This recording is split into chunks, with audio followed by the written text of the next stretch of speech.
On March 8, 2026, Coco Gauff walked to the net at Indian Wells, looked at Alex Eala, and said 2 words, "I'm sorry." And within hours, a YouTube channel called Ace took those words of sportsmanship and turned them into one of the most misleading headlines of the tennis season. That gap between what Gauff actually said and what the internet decided she said, that's the real story here. I wasn't able to win that same way because she started to play more aggressive, go for her shots a little bit more. So I wasn't too disappointed in myself. I just wish I made the adjustment a little bit quicker. Maybe it would have saved a little bit of future gray hairs or something.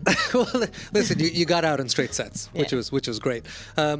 Second week in Australia, semis in the Middle East. To understand what went down inside Stadium 1 at the BNP Paribas Open, you have to go back 3 weeks. February 19th, 2026, Dubai. Coco Gauff and Alex Eala meet on court for the first time this year. And what follows is not a match, it's a demolition. Gauff, the world number 4, dismantles Eala 6-0, 6-2. 67 minutes. Eala commits 33 unforced errors and converts just 30% of her first serve points. Gauff's forehand is suffocating. The Filipino supporters in the Dubai stands have nothing to cheer about. That result becomes the baseline. That's the number every analyst, every previewer, every pundit carries into Indian Wells 3 weeks later. But here's what happened in those 3 weeks. Eala went back to work. Yeah, so back to your question, I really didn't want to win this way, but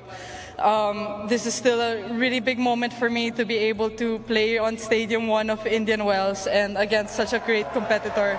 I'm really grateful to be here and I'm super happy. Yeah. March 8th, 2026, International Women's Day, and Stadium 1, the second largest tennis venue on the planet, doesn't feel like California anymore. The Filipino Army has arrived. That's Eala's term for the supporters who travel globally to follow her. Philippines flags everywhere, the crowd chanting "Mabuhay." The atmosphere is electric in a way you rarely feel at a third-round match. Gauff walks in ranked world number 4, having touched a career high of number 3. Eala walks in at number 32, but her live ranking is already tracking toward a career high of 28. On paper, this is a third-round match. Inside Stadium 1, it feels like so much more than that.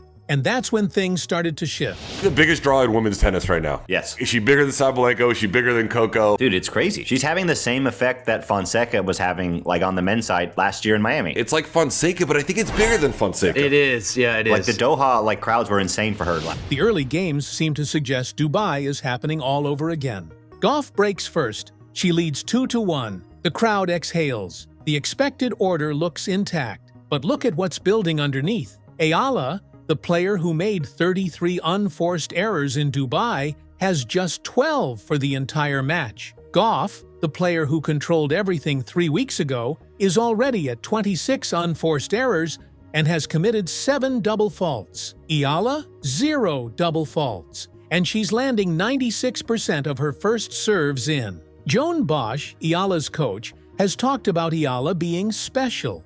Paul Anacone, one of the most respected technical voices in the game, specifically praised Eala's hand-eye coordination and her ability to take the ball early and redirect pace. Those aren't just compliments, those are the exact weapons being deployed right now against Coco Gauff. But something else is happening on Gauff's side of the net, something the stats can't fully explain. Things in the world. Yeah, correct. She's definitely one to watch, obviously because she's so good, but just for the atmosphere. You want to tune into her matches just to see what it's like on the court. There's got to be like a little jealousy maybe from some of the women. That girl's coming in, she's not top 10, biggest star in the world. During the second game of the first set, Gauff hits a forehand, and something goes wrong inside her left arm. She later described it as a firework going off inside her arm. Her whole arm, she said, felt like it was on fire. That's not a description of a pulled muscle. That's not a sprain. That kind of burning, radiating, explosive sensation points directly toward nerve involvement, not a ligament, not soft tissue. Gauff tries to push through. A trainer applies a compression bandage. Heavy taping goes on. None of it helps. The feeling won't go away. Eala breaks in the 8th game and closes the first set 6-2. the second set starts. Eala breaks immediately, 2-0, and Gauff walks toward the net. This is where the story breaks in two. What actually happened in Stadium 1 and what the internet decided had happened. Really physical here because the courts are so slow and the points are a little bit longer, and it's hard for me to hit a winner, and it's probably hard for them to hit a winner. So it's just, being prepared to play a lot of awkward shots, a lot of long points. The words are confirmed and on record. I'm sorry, I hate to do this. And then, I'm sorry, you were playing great. That's it. 2 sentences, a medical apology, and an act of sportsmanship. At other points, Gauff had called Eala an amazing competitor and praised the Filipino fan base as great for the sport. But at no point, not in the on-court audio, not in the press conference, not in any verified record, did Coco Gauff declare Alexandra Eala the best player in Indian Wells. What's also worth understanding, this was only the second time in Gauff's entire professional career that she retired from a tour match. The first was against Marie Bauskova in Cincinnati back in 2022. This wasn't a tactical decision. This was a serious medical moment, played out in front of a packed Stadium 1 with millions watching. And what happened next is where things really got messy. Within hours of the match, Eala uploaded a video with this title: "Breaking Coco Gauff declares Alex Eala as the best player in Indian Wells after loss against Eala controversy." That headline contains at least 2 things that simply aren't true. First, Gauff didn't declare anything. The word declares implies a deliberate, formal statement. What actually happened was an apology at the net during a medical retirement. Second, the controversy attached to that title pulls in completely unrelated events: crowd behavior incidents, Mira Andreeva's racket abuse, Novak Djokovic's outburst against his own player box during his match against Aleksandar Kovacevic. None of that has anything to do with Gauff and Eala, but the mechanism is clear. Take a rising star with a massive digitally active fan base. Attach words like best player, declares, and controversy, and the recommendation algorithm rewards the video before a single viewer reads the description. The controversy wasn't at the net. It was built in an upload window. While Eala was engineering a narrative of dominance and declaration, Alexandra Eala was doing something entirely different in her post-match interview. Eala didn't claim superiority over Gauff. She called Gauff a role model. She called Gauff a pioneer for young women in sport. On International Women's Day, in front of the cameras, after the biggest win of her career. That's what she chose to say. That's the real quote. That's what the Rafa Nadal Academy graduate, who has trained in Manacor since she was 12, who climbed from number 140 to the top 30 in a single year, whose coaches Joan Bosch and Sandro Villane made it to Indian Wells, while Gauff's own coach Gavin McMillan remained stranded in the Middle East following travel disruptions after Dubai. That's what she had to say when the moment arrived. The match lasted 54 minutes.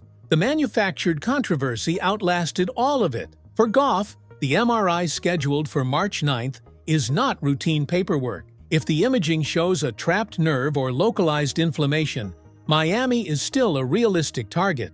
But if the damage runs deeper, and that's a real possibility for a player mid-transition, working with a biomechanics coach, actively reshaping her serve motion, a process that puts specific stress on the non-dominant arm and shoulder, her entire spring season could be in jeopardy. The ranking math makes it worse. Gauff drops 55 net points at Indian Wells. Jessica Pegula and Amanda Anisimova, who at this same tournament put away Emma Raducanu 6-1 in just 52 minutes, are both positioned to close the gap on her number 4 ranking. For Eala, the history is already written. First Filipino player ever to reach the second week at Indian Wells, a live ranking of 28, inside the top 30 for the first time, and a clear path to the quarterfinal, running directly through Linda Noskova in the round of 16. And that's where one number hangs over everything: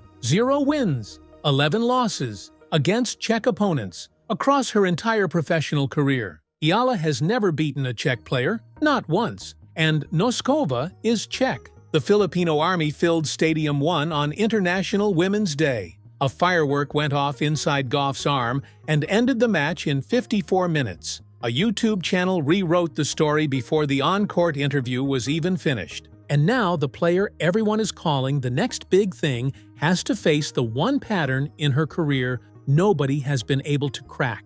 What happens when the Czech curse meets the biggest moment of Alex Eala's life?